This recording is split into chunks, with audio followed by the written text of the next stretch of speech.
1950 August 10 presidential ఆర్డర్ను సవరణ చేసి దళిత క్రైస్తవులను ఎస్సీ హోదాను కల్పించాలని దళిత క్రైస్తవ ఐక్యవేదిక వ్యవస్థాపక అధ్యక్షులు ఈర్ల కుమార్ డిమాండ్ చేశారు.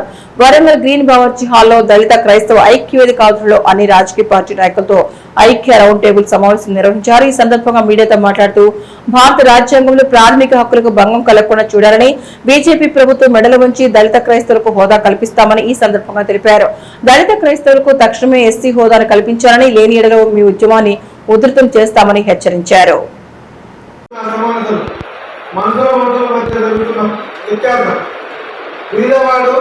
తన దైనందిక జీవితంలో దేవుడిని ప్రేమించడానికి కూడా ఆశయం గురించి దుర్మార్గపు కుట్రపూరితమైన పరిపాలన మనం జీవితామని చెప్పడానికి సిగ్గనిపిస్తా ఉంది.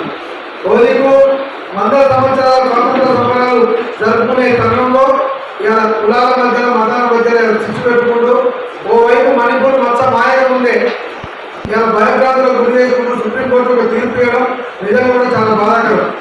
దేవుడిని ఉంచడానికి కూడా ఆంక్షలు, ఏ మతమైనా కూడా హిందువులో అని చెప్పి గొప్పగా చెప్పుకునే బీజేపీ ఇలా తిరుపతి గుడిలో ఒక ఎస్సీ ఆధార్ని టీటీడీ చైర్మన్ చేయగలదని చెప్పి సూటిగా ప్రకటిస్తా ఉన్నా. అట్లనే ఎవరైతే రాజకీయాల కోసం అన్ని మతాలను వాడుకుంటా ఉన్నారో ఇది తగిన మంచి చర్య అయితే మాత్రం కాదు. ఒకటి మిత్రులారా, ఎప్పుడైతే మనం సంఘటితం కాదో, ఎప్పుడైతే వెళ్ళిపోతామో ఆ రోజే మనం ఓడిపోతాం. ఇలా సుప్రీంకోర్టు తీర్పు ఇచ్చి కింది రోజులు వరంగల్ చాలా చారిత్రాత్మకమైన గడ్డ. క్రైస్తవ సోదరులు అందరూ ఒక దగ్గర జమ అయ్యి ఎందుకు దీన్ని ఖండించలేదని చెప్పి ఇది మన ఓటమి కాదా, ఇది మన బాధ్యత కాదా? నేను నా మిత్రులందరినీ అడిగా, అంటే సుప్రీంకోర్టు తీర్పు ఇచ్చి కింది రోజులు పార్టీల దగ్గర చాలా పెద్దది, నీకు ఎవరో నాయకులు వచ్చి కాంగ్రెస్, బీజేపీ, రిపబ్లిక్, టీఆర్ఎస్ వచ్చి చెప్పుడు కాదు. క్రైస్తవులు జరిగే అన్యాయాలు, మన జరిగే అన్యాయం మీద మీరు ఎందుకు ప్రకటించారు, మీరు ఎందుకు గొంతు విప్పారని చెప్పి చాలా మందిని అడిగా.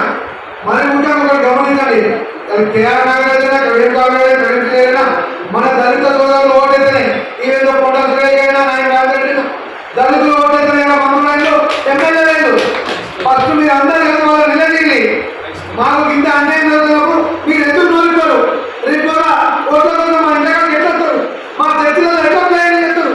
ఆ రోజు ఓట్ల కోసం ప్రేరణ చేస్తున్నారు. ఎమ్మెల్యే లేదు, అధికారం ఉన్నోనే అడుగుతారు. నేను కాంగ్రెస్ పార్టీ అయినా మా నాయకులను కూడా అడగండి, వాళ్ళని భాగస్వామ్యం చేయండి, మనందరం కూడా కలిసి ఇది సాధించుకునే ప్రయత్నం చేద్దాం. దయచేసి మీరు కూడా గమనించాలి.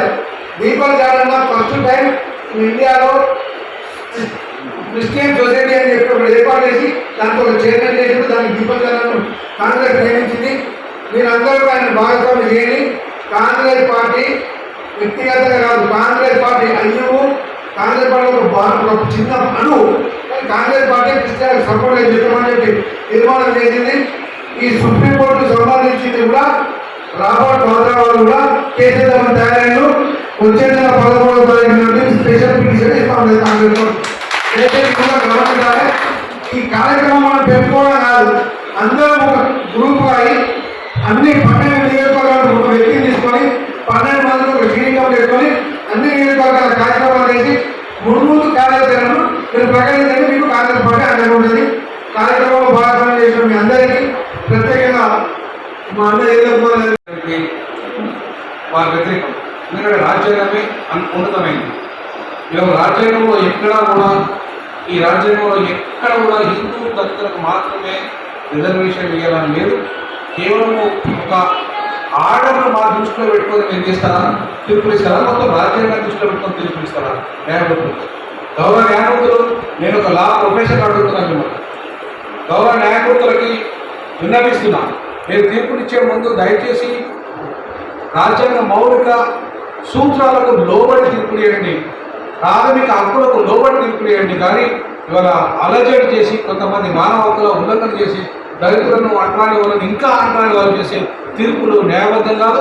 తప్పకుండా దీనికి వ్యతిరేకంగా సుప్రీంకోర్టులో మేము ఫుల్ బెంచ్ కోసం మేము పోరాటం చేస్తాం. అంతేకాకుండా లక్షలాది మందితోని త్వరలోనే ఢిల్లీలో మహాధరణ కార్యక్రమం ఇవాళ నిర్వహిస్తాం. దానికి సిద్ధంగా ఉండాలని చెప్పేసి మోడీ ప్రభుత్వాన్ని మెడలు బంచైనా సరే మేము దళిత క్రైస్తవ ఎస్సీ హోదా సాధించి తీర్థం. జై భీమ్, జై భారత్.